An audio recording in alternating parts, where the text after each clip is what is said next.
ඔබටත් ඔබේ ජීවිතය සාර්ථක කර ගැනීමට අවශ්‍ය ආත්ම විශ්වාසය තියෙනවද?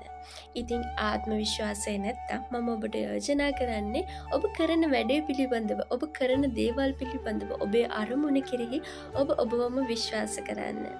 ඉතින් ලෝකයේ සාර්ථකත්වයට පත්වන ගොඩාක් අය පටන්ගෙන තියෙන්නේ ඉතාමත් පුංචියට. ඉතාමත් කුඩා ව්‍යාපාර, ඉතාමත් පහළ තනතුරුවලින්. ඉතින් ඔවුන්ට ගොඩාක් සැප සම්පත් තිබිලා නැහැ. ඔවුන්ට වාසනාව කියන දේ තිබිලත් නැහැ. මේකට කදිම උදාහරණයක් තමයි ඇමරිකා එක්සත් ජනපදයේ ජනාධිපති කෙනෙකුණු ඒබ්‍රහම් ලින්කන්.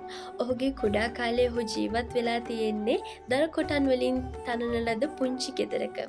ඉතින් ඔහුට අවසානයේදී දවල මන්දිරයට ගමන් කරන්න හැකි වුණා නම් ඇයි ඔබට බැරි? ඒ වගේම නැපෝලියන් ඔහුත් ඉතාමත් දිළිඳු පවුලකින් තමයි පැවතෙන්නේ. අවසානයේදී ඔහුට හැකි වුණා යුරෝපයේ භාගයක්ම ඔහුගේ දෙපාපා මුලට ගන්න. ඒ වගේමත්ම හෙන්රි ෆෝඩ් ඔහුත් ඉතාමත් දුප්පත් පවුලකින් පැවතෙන ගොවියෙකුගේ පුංචි දිළිඳු පොතේ. ඔහුට අවසානයේදී හැකි වුණා නම් මුළු ලෝකයක්ම ඔහු සොයාගත්ත රෝද මත ගමන් කරවන්න ඔබට ඇයි බැරි ඔබ ගැන විශ්වාස තබන්න. ඉතින් මම ඔබට යෝජනා කරන්නේ හොයාගෙන කියවන්න The Up From Slavery කියන පොත.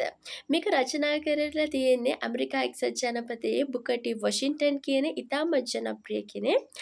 ඉතින් ඔහුගේ මේ පොතේ ඇතුළත් වෙලා තියෙන්නේ වහල්භාවයෙන් මිදුණු ඔහුගේ අධ්‍යාපනය ලබාගෙන අවසානයේදී කළු ජාතිකයින් වෙනුවෙන් කාර්මික විද්‍යාලයක් නිර්මාණය කිරීම සම්බන්ධවයි. ඉතින් ඔහු ගොඩාක් ජනප්‍රියට පත් වෙලා තියෙන්නේ ඔහු තුළම තියාගත්තු ආත්ම විශ්වාසය ගොඩනැංවීම නිසා. ඉතින් අනිවාර්යයෙන්ම ඔබ මේ පොත අරගෙන කියවන්න. ඒකෙන් ඔබ තුළ ආත්ම විශ්වාසය සංවර්ධනය කරගන්නට අවශ්‍ය වන කරුණු ඇතුළත් වෙනවා.